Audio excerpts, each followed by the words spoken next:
Hello everyone. पिछली 3 class में हमने जेंडर एंड सोसाइटी के 3 टॉपिक्स को कंप्लीट कर चुके हैं। Gender issue, sex and sexuality, then patriarchal system. अब बात करेंगे मैट्रियार्की। पेट्रियार्कल सिस्टम में जैसे मैंने आपको बताया था, रूल बाय द फादर। मैट्रियार्की में बिल्कुल जस्ट अपोजिट होता है, रूल बाय द मदर। तो जिस सोशल स्ट्रक्चर में फैमिली के सभी अधिकारों पर अंतिम निर्णय माता का होता है या घर की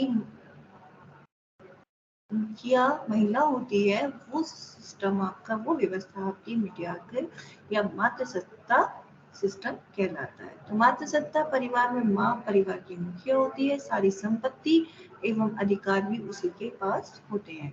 मैट्रियार्की इज रूल्ड बाय वुमेन।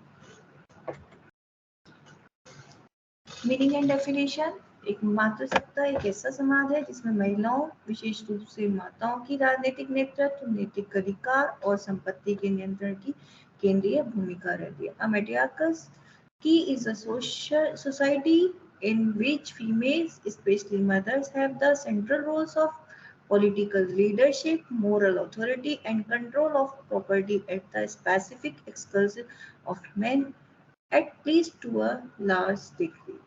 तो जिस सिस्टम में राजनीतिक नेतृत्व, नैतिक अधिकार और संपत्ति पर नियंत्रण, यानी कि पेट्रियार्कल सिस्टम में संपत्ति ट्रांसफर होती है फादर के बाद सन को, लेकिन मैट्रियार्कल सिस्टम में संपत्ति का जो ट्रांसफर होता है, जो एसेट्स होते हैं, वो मदर के बाद डॉटर को ट्रांसफर होते हैं। इनमें पॉलिटिकल लीडरशिप भी फीमेल की ही रहती है। ऑक्सफोर्ड इंग्लिश डिक्शनरी के अनुसार मातृसत्ता सामाजिक संगठन का एक रूप है जिसमें परिवार की मुखिया माँ या सबसे बुजुर्ग महिला होती है और वंश और संबंध महिलाओं की प्राथमिकताओं के माध्यम से गिने जाते हैं। एक महिला या महिला द्वारा सरकार या शासन। चीन में मस्जिद संस्कृति मातृसत्तात्मकता का उदाहरण है और अमेजन सोसाइटी में भी मातृसत्तात्मक सोसाइटी ही है। तो मातृसत्तात्मक में ये सामाजिक संगठन, मैं पहले भी बता चुकी हूँ कि सोशल स्ट्रक्चर होता है, इस समाज के द्वारा ही बनाया गया एक स्ट्रक्चर है। इसमें मुखिया जो होती है वो माँ होती है।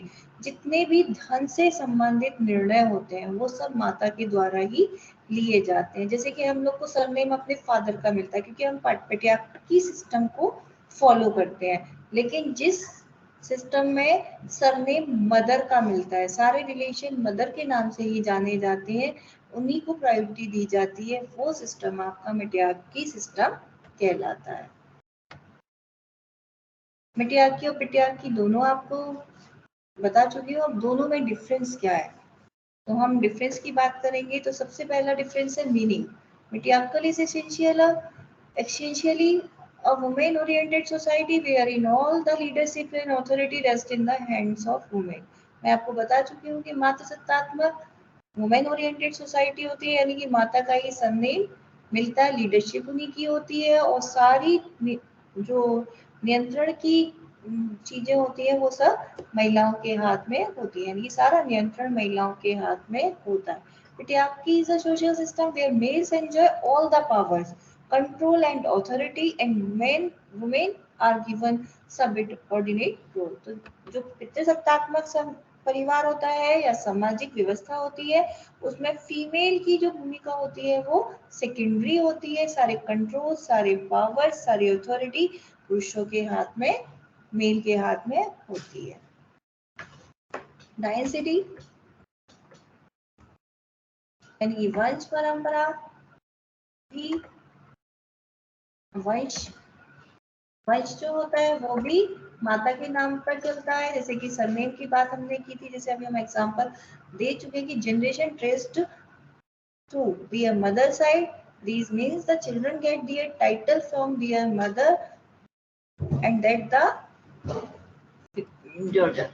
तो जो मदर का होता है सरनेम वही बच्चों को मिलता है और मदर की साइड से ही उनकी जनरेशन काउंट होती है। पेट्रियार्कल में पिता का होता है और property is passed on the father to son, property father से सन को पास होती है, और मैट्रियार्की में मदर से डॉटर को। ऑनरशिप स्वामित्व The matriarchal approach emphasizes on the private ownership by both male and female of the society of household items. The concept of private ownership pertains to small things which occupy an important place in daily life. तो मातृ सत्तात्मक दृष्टिकोण में महिला और पुरुष दोनों का के निजी स्वामित्व पर जोर देता है। घरेलू वस्तुएं हैं, घरेलू स्वामित्व की अवधारणा है, छोटी छोटी चीजें हैं, उन सब पर दैनिक जीवन में सब की जितनी भी छोटी छोटी चीजें होती हैं, जितने भी डिसीजंस होते हैं, वो सब माता के हाथ में होते हैं। दोनों के ही स्वामित्व पर ये जोर देता है, लेकिन महिलाओं का स्वामित्व ज्यादा होता है।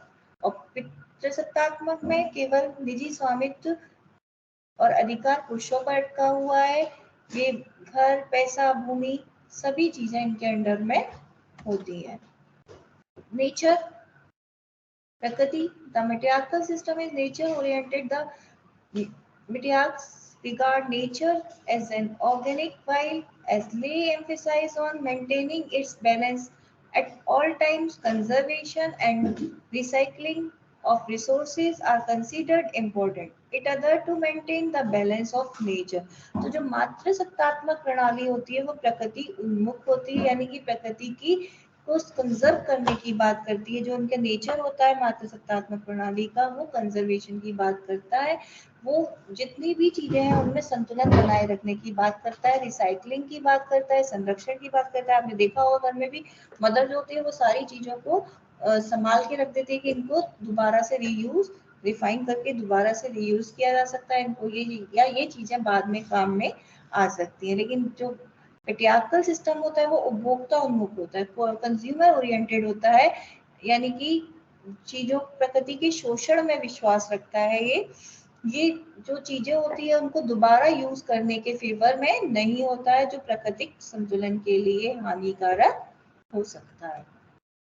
Outlook, the matriarchal society is pretty liberal when it comes to research and experimentation.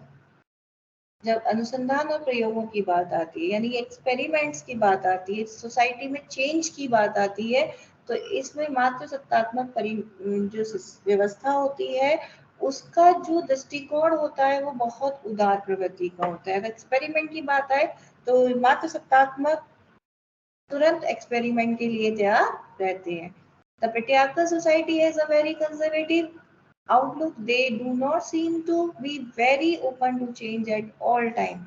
जो पितृसत्तात्मक प्रणाली होती है, समाज होता है, वो बहुत रूढ़िवादी होता है, जल्दी से चेंज को एक्सेप्ट नहीं करता, कोई भी एक्सपेरिमेंट नहीं करना चाहता, कोई भी रिसर्च नहीं करना चाहता, वो हर समय बदलने के लिए वो उत्सुक नहीं होते। जबकि मात्र सत्तात्मक प्रणाली बदलने के लिए चेंज चाहती है, लेकिन पितृसत्तात्मक जो जैसे चला आ रहा है उसे वैसे ही अपनाना चाहता है, नए प्रयोगों पर या नई रिसर्च पर, एक्सपेरिमेंट पर ध्यान नहीं देना चाहता है, उनको अप्लाई नहीं करना चाहता है। तो ये हो गया आपका मात्र सत्तात्मक और पितृसत्तात्मक दोनों सिस्टम हो चुके हैं, और दोनों का डिफरेंस भी हो गया। बहुत इंपॉर्टेंट है, आपका शॉर्ट क्वेश्चंस में आता है। धन्यवाद।